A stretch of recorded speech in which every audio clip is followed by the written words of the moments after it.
अजी नमस्कार, सत श्री अकाल, good morning, good evening, good afternoon, सारे गुड। ठीक है मास्टरों, तैयारी कैसी चल रही है? शिक्षण विधियां मैंने शुरू कर दी है, शुरू नहीं खत्म की ओर जा रहे हैं, लेकिन बड़े ही टफ से टॉपिक है, बहुत लंबे चैप्टर हैं। दो समस्याएं आती है, एक तो मुझे इसमें पढ़ना पड़ता है, फिर अच्छे से समझने, टॉपिक बड़ा है, जबकि एक बार पढ़ाने के बाद आराम से क्लियर हो जाता है, कुछ रटने वाली चीजें नहीं है। तो हमारे जो चल रहे थे स्वर्ण कौशल चल रहे, ठीक, हमारे जो चल रहे थे वो स्वर्ण कौशल चल रहे थे, जिसमें एक स्वर्ण कौशल हमने पढ़ लिया था। कौन सा? सबसे पहले, एक मिनट,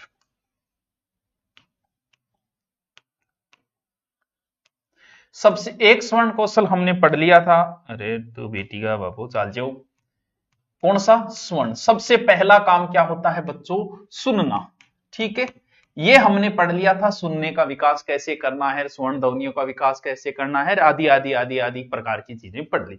और जिसने नहीं पढ़ी वो दोबारा देख सकता है। अब जब बच्चा सुनेगा तो सुनने के बाद बोलेगा, यानी दूसरा कौशल कौन सा है?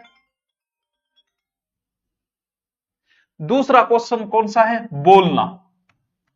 यानी स्वर्ण के बाद कौन सा कौशल है? बोलना। बोलने का मतलब भाषण। दूसरा कौशल है भाषण कौशल। बक बक हर आदमी करता है। जीवन ऊपर लिख दूं फिर अपना, यानी वर्तमान में हम पढ़ेंगे बोलना कौशल या भाषण कौशल। ठीक है, तो बच्चों जिंदगी जीने के लिए अच्छा बोलना आना चाहिए। अच्छा बोलना आता है तो फिर थे भूखा कौन मरो अपनी गारंटी। आप अच्छे कवि बन सकते हो, आप अच्छे अध्यापक बन सकते हो, आप अच्छे नेता बन सकते हो, लेकिन उसके लिए जरूरी क्या है? भाषण, यानी आपको बोलना आना चाहिए। दूसरा कौशल कौन सा है? बोलना। बोलने की चीज दो बातों पर निर्भर करती है। एक तो बोलने के लिए सुनने वाला होना चाहिए। अब अकेला बोलोगा तो लोग पागल समझेंगे कि मास्टर जी के कहीं हो। तो सुनने के लिए एक जनो भी हो उसके, दो हो उसके, तीन हो उसके, अरे कोई ना कोई उद्देश्य भी होना चाहिए। बिना उद्देश्य बक बक क्या नहीं करूं। तो बोलने के उद्देश्य दो प्रकार का, एक तो होता है श्रोता उन्मुख। क्या? श्रोता उन्मुख।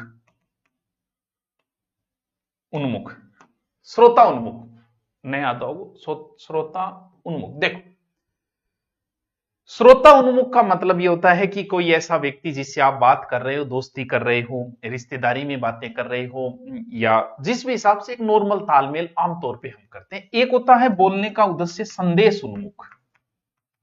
एक तो बोलने का उद्देश्य क्या है? आपके पास आपका रिश्तेदार आके बैठ गया, आप ऐसे ही बस ठीक है बातें कर रहे हो, कोई उद्देश्य नहीं होता उन बातों का। एक संदेश उन्मुख होता है, किसी सूचना या संदेश निर्देश स्पष्ट तौर पर कहो जावे या कहीं की न्यूज पहुंचाई जाए और आगे वाले के समझ में आ जाए।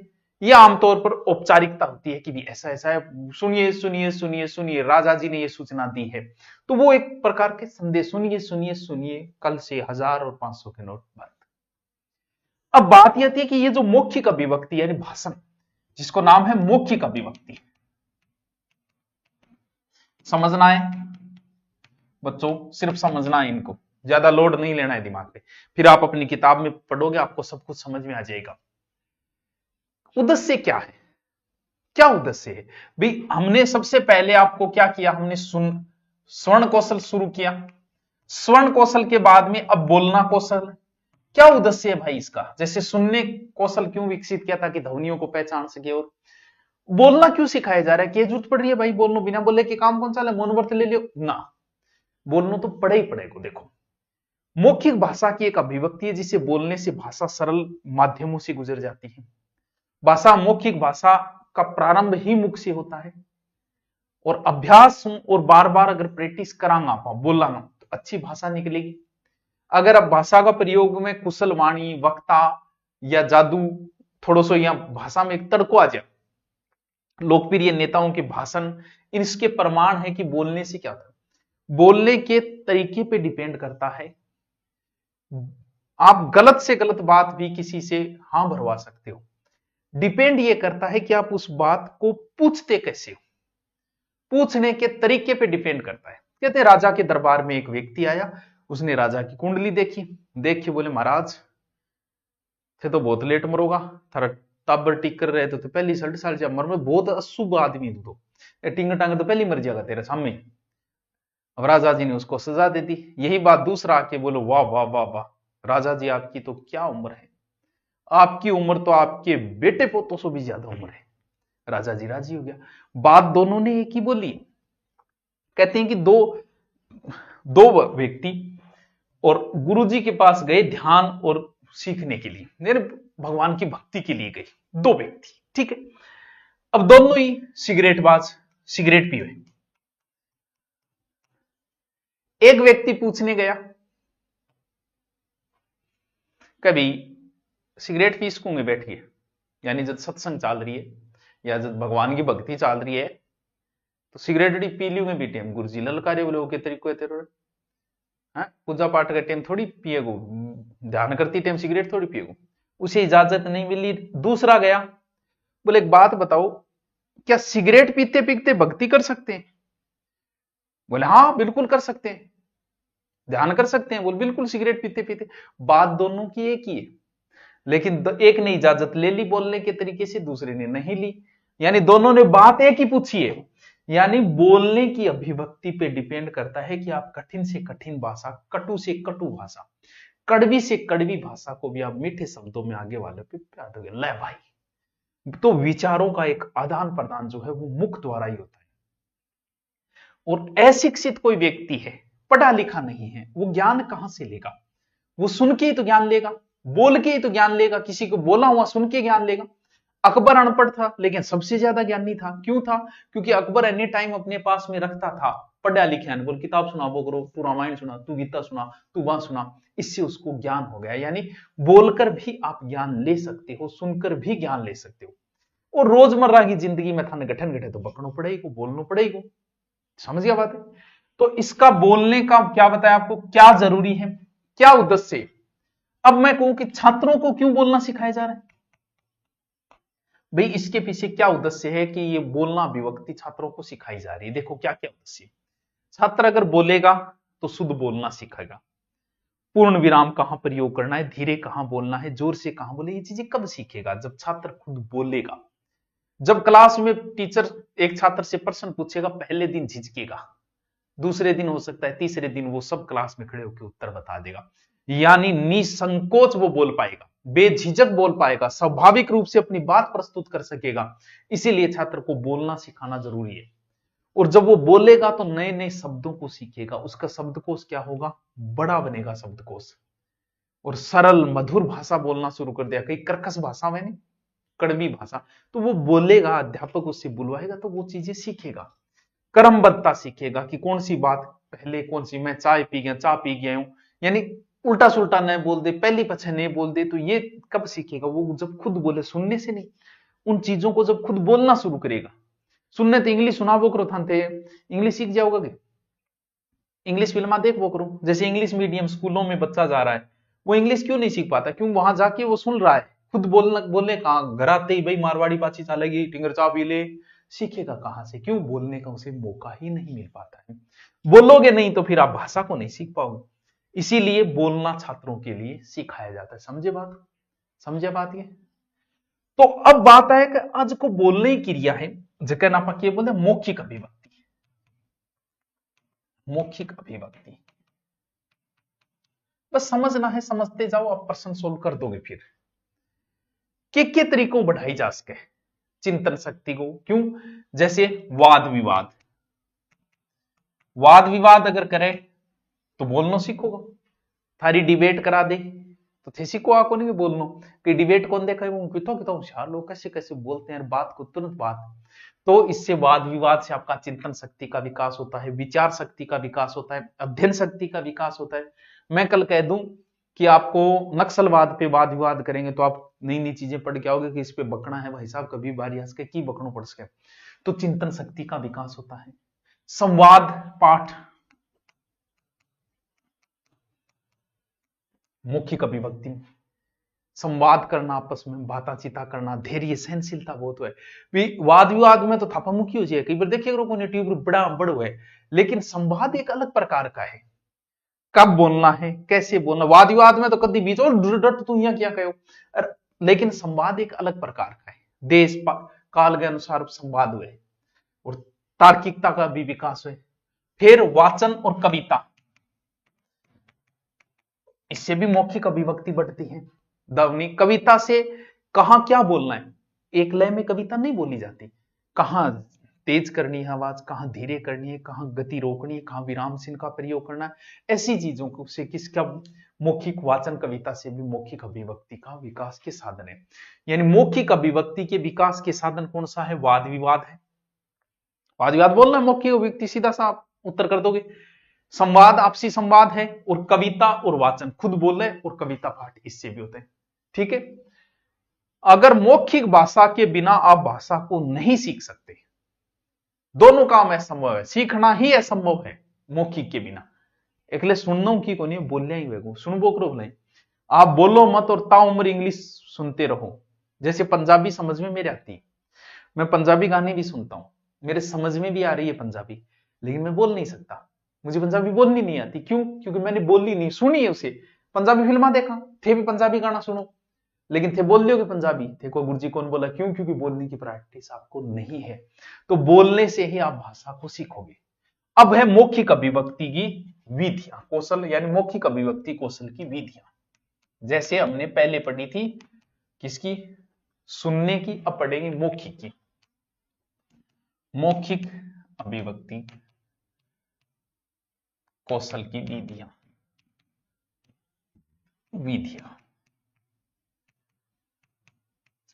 वही जैसे पीछे मैंने बताया था, पीछे तो किसके बताई थी, सुनने की बताई थी विधियां, अब बोलने की विधि है। पहली विधि है बातचीत, वार्तालाप।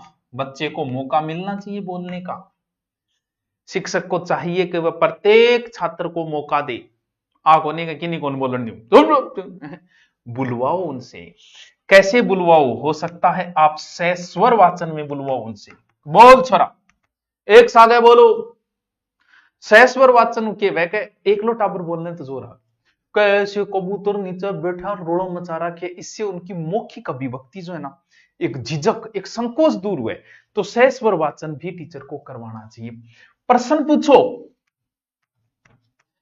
हर क्लास में टीचर को 5 से 7 मिनट किसी बच्चे को खड़े करके, या हर बच्चे को मौका मिलना चाहिए। प्रश्न पूछने से बच्चे की झिझक दूर होती है, जथे लाग जाओगे था नहीं पूछने। पाठ में जो भी प्रश्न है वो बच्चे से पूछो। कहानी सुनाना या सुनना, जैसे पहले टीचर ने कहानी सुनाई, फिर कहेगा तू सुना कहानी, आज आ गए। इससे बच्चे की मौखिक अभिव्यक्ति का क्या होगा बच्चों, विकास होगा। समझे? चित्र वर्णन, चित्र वर्णन इसमें क्या है, जैसे गाय का चित्र दिखाया, फिर इसके बारे में एक कहानी बताई। भैंस का चित्र दिखाया, एक कहानी। बकरी का चित्र, एक कहानी। और उस चित्र की सहायता से फिर कहानी सुनाई जाती है। इससे क्या बोलने का विकास होता है कि आज उठे भी सुनाओ। कविता सुनना और सुनाना, इससे बहुत अच्छा विकास होता है बच्चों। कविता सुनना और सुनाना, यानी कविताएं कंठस्थ करवागे और कविता पाठ के लिए प्रेरित करना। कविता को कंठस्थ करवाओ, कविता पाठ के लिए प्रेरित कर दो। क्यों? कविता से बहुत कुछ सीखता है यार। कविता ऐसी थोड़ी होती, शायरी ऐसी थोड़ी होती है। तो ये चीजें जरूरी है क्या?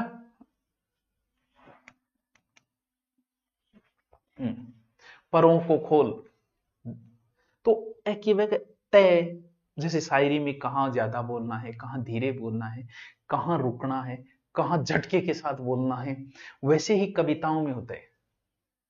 परों को खोल जमाना उड़ान देखता है, परों को खोल जमाना उड़ान देखता है, किताब खोल के क्या इंस्टाग्राम देखता है। कविता सुनना व सुनाना। वाद विवाद, वाद विवाद तो मेरा ही है, आपस में बोल लो बहुत सीखा। वाद विवाद हो, इल्लो गाड़ काटे, इल्लो गाड़ काटे, वाद विवाद हो गया। सत्संग, कुछ सत्संग भी बोलने, बिल्कुल आप जिस भी गुरु के पास पढ़ रहे हो, जिस भी गुरु जी के प्रवचन सुन रहे हो, आप में वही लय ताल आ जाती है। आप वो बात बोलते समय वही लैंग्वेज और वही भाषा का उतार चढ़ाव काम में लेती हो। तो सत्संग में कई बार गुरु जी बड़ी शालीनता प्रवचन दे, तो बच्चे में भी वही गुण आ जाते हैं, वो बड़ी शालीनता से देता है उसी प्रकार से।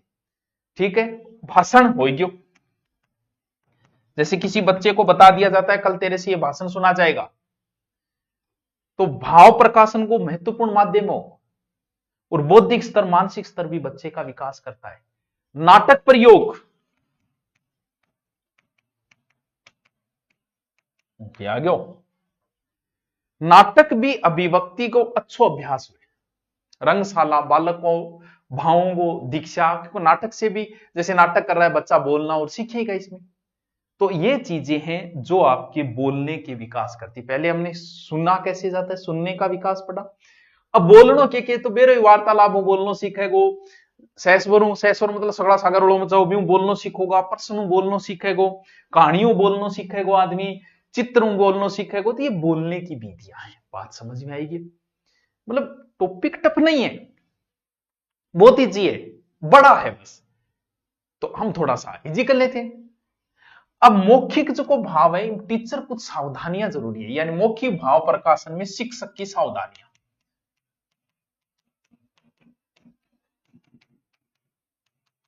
किसमें? मौखिक अभिव्यक्ति में। सागे सागे नोट्स बना रहे होगे, कमेंट करके बताइए।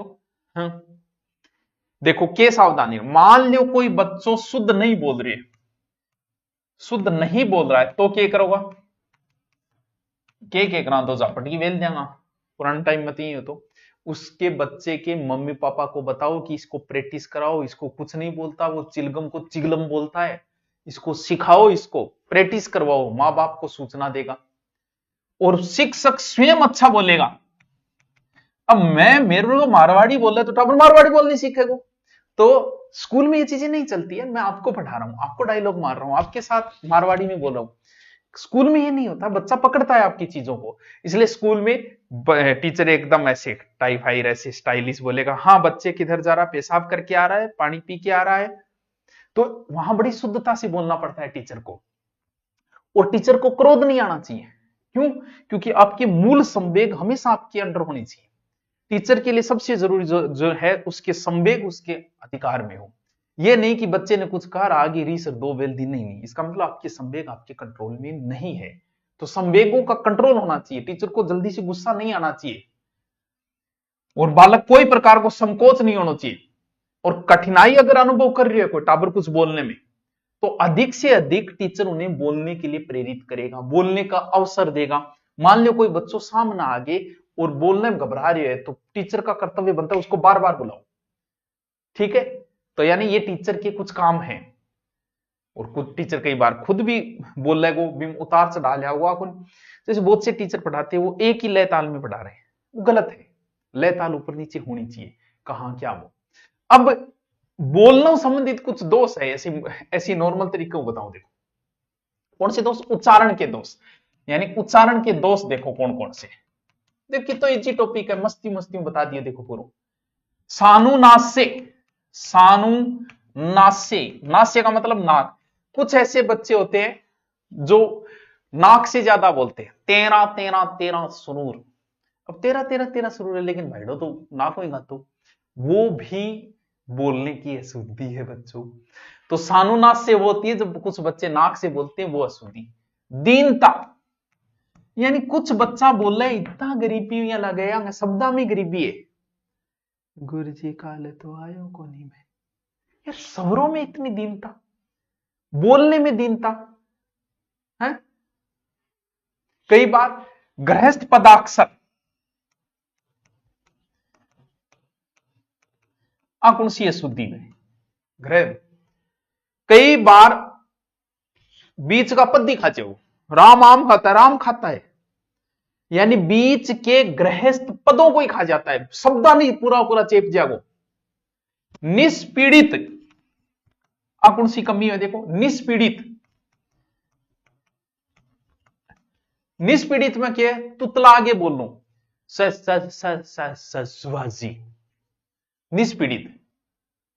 या फिर बुदबुद आगे बोल दो, वाइब्रेट, वाइब्रेट है, गैर ऊर्जा, अरे जल्दी बोल सुबह पनवेल निकलना है, वो कौन सा है? वो निष्पीड़ित।